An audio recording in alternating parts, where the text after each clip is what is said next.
Je sais pas si vous ressentez la même chose, mais j'ai l'impression que c'est un piège cette période. J'ai vraiment l'impression il y a un petit piège comme ça qu'on attend juste que nous on se relâche pour après bouffe. C'est trop bizarre. C'est trop bizarre comme période et je vous avoue que je suis un peu perdu. Wow, wow, wow, wow. Avant de commencer par la fin, laissez-moi revenir au début. Je me présente, je m'appelle Charlie, j'ai 20 piges et ça fait 2 ans que je ne ferai pas d'air. Avec cette prépa, j'ai appris plein de choses sur moi-même, sur le monde qui m'entoure et sur ce que je veux faire plus tard. J'ai grandi, j'ai échoué, mais le plus important c'est que j'ai appris. Mais quoi qu'il en soit, aujourd'hui, cette prépa elle est terminée. Enfin presque. En réalité, elle n'est pas vraiment terminée. On est dans la phase finale, la phase la plus dure. Sauf que moi, je réalise pas vraiment en fait. Alors, j'ai décidé de faire cette vidéo pour mettre des mots sur ce que je ressens, sur la finitude de la prépa, mais également sur sa finalité.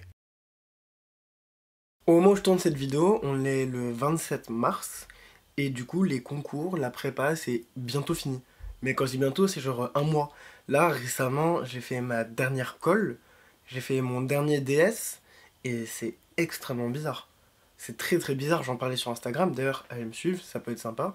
J'en parlais là-bas, et je disais que c'était vraiment très étrange comme sensation. Les gars, dinguerie, aujourd'hui, je viens de faire le dernier DS d'économie de toute ma vie de prépa D1. C'était le dernier DS, les gars, je vous jure.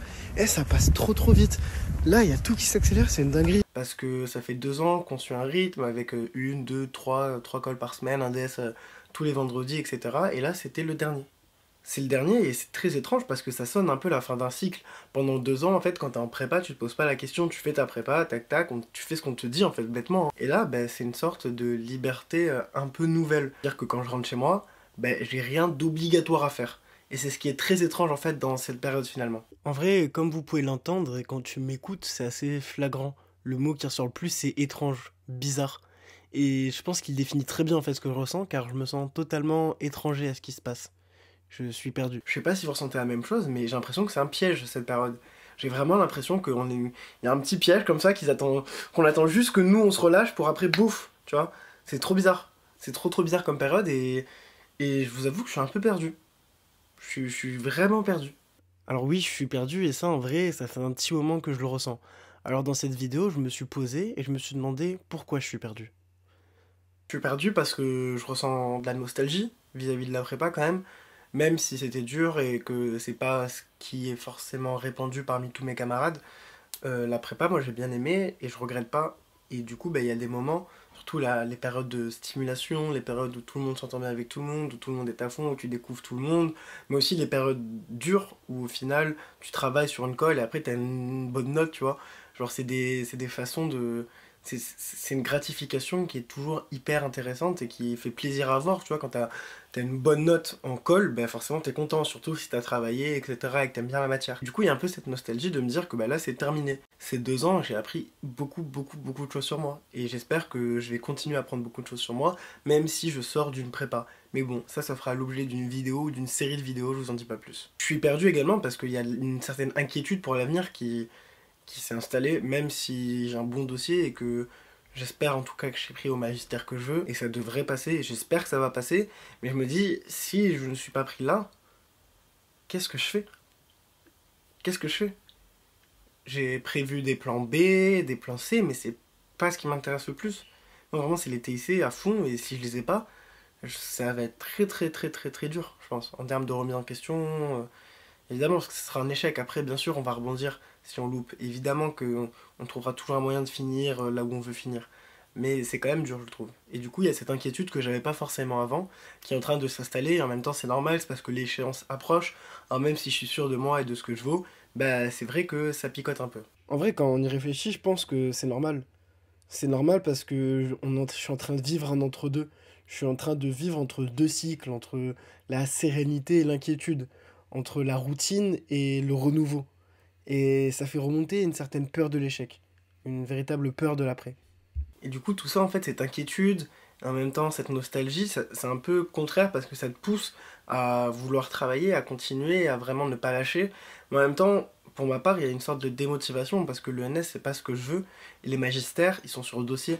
Donc au final, ma seule motivation, c'est encore de réussir mes examens à la fac. Mais vous voyez, le moment clé de ma motivation, en fait, j'ai fait le travail sur 2 ans. Ça fait 2 ans que je charbonne parce que je sais déjà que je veux ça, que je prépare des DU à côté, que je fais même une chaîne YouTube, hein, parce que clairement ça aide. Et tout ce que je fais depuis 2 ans, en tout cas à la prépa, pas dans mes hobbies, mais à la prépa, c'est fait pour ces TIC-là.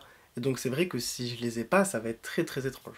Et du coup, voilà, ma motivation, elle a été constante pendant 2 ans, j'ai travaillé pendant 2 ans, et maintenant que finalement il n'y a plus rien à faire quasiment, parce que le semestre à la prépa il est terminé et qu'il reste que celui de la fac, bah c'est très bizarre. C'est très très bizarre. Il y a vraiment une sorte de confrontation entre une motivation vraiment forte qui te pousse à dire allez, putain mec, c'est la fin là, allez, donne tout, et ces trucs de vas-y gros, ça y est, il reste 1 mètre, bon tu vas le faire ce pas, de toute façon quoi qu'il arrive ça va passer. Et c'est ça qui est dangereux, je pense. C'est ça qui est dangereux. C'est le quoi qu'il arrive, ça va passer. Il n'y a pas de quoi qu'il arrive. Ça se trouve, ça passera pas. Là, on sait pas, mais ça se trouve, je vais me ramasser à mes examens à la fac. Je vais pas avoir les TIC et je vais devoir faire quelque chose qui me plaît pas pendant 1 an et après, ratterrir sur mes pattes, évidemment. Mais c'est dingue en vrai. Quand t'es étudiant, comment il y a des moments clés qui définissent un peu tes 2, 3, 4, 5 prochaines années. C'est ouf quand tu réfléchis quand même. Après, la suite, qu'est-ce qui se passe maintenant? Les échéances à court terme, c'est tout d'abord les partiels de TD. Après, par contre, ça tombe très mal, les partiels de TD, parce qu'ils tombent sur la fin de la semaine de NS. Donc c'est un peu chiant, mais bon, le travail appelle le travail, donc ça ira. MDR, regardez à quel point j'essaye de me rassurer en tentant de visualiser ce qui se passe. La réalité, c'est que... La réalité, c'est que j'ai aucune idée de ce qui va se passer. Je crois que j'ai peur du vide, en fait. Dites-vous, je suis même à un point où j'ai peur des vacances. J'ai peur de la redescente de la prépa pendant les vacances. Parce que on a été matrixé par le travail, objectivement. Hein. Je sais que maintenant, moi, j'ai du mal à ne pas travailler, quoi que ce soit, enfin, de pas avoir l'impression de travailler. Ou de pas avoir l'impression de faire quelque chose de productif, genre juste perdre du temps. C'est quelque chose où j'ai beaucoup de mal maintenant, alors qu'avant, il n'y avait pas de problème. Vraiment, je pouvais ne rien foutre, ça me dérangeait pas. J'arrive pas vraiment à être à fond dans le moment présent. En fait, il y a toujours mon cerveau qui pense à autre chose. Ça, c'est à cause de la prépa. J'avoue que j'ai peur, pendant les vacances, d'être constamment dans cette phase-là. Et je pense que ça va être un de mes objectifs, c'est d'arriver à profiter de mes vacances, en fait. C'est bête hein, comme objectif et ça peut paraître vraiment hyper péteux. Ouais, moi j'adore travailler, etc. Mais c'est plus vicieux que ça en fait, c'est vraiment un sorte de conditionnement au travail, tout le temps. La fin de la prépa, c'est la fin de tout un cycle d'une vie et pas que juste de la prépa. Et c'est aussi ça qui est un peu perturbant. Mais c'est aussi très excitant parce que c'est un nouveau défi, c'est de nouvelles choses à voir, de nouvelles choses à découvrir, de nouvelles choses à essayer, de nouvelles choses à rater aussi. Et j'ai hâte d'engager ce cycle, en tout cas. En tout cas, malgré ses peurs, ses faiblesses, c'est bien un truc que j'ai appris, c'est que les études, c'est qu'un moyen. C'est pas une fin en soi d'avoir un diplôme. Ce qui compte, c'est l'après. C'est toujours l'après qui compte. Alors, après avoir écrit cette vidéo, après vous avoir raconté mon angoisse, je ne peux que vous laisser retourner au commencement, en espérant que vous voyez l'histoire différemment.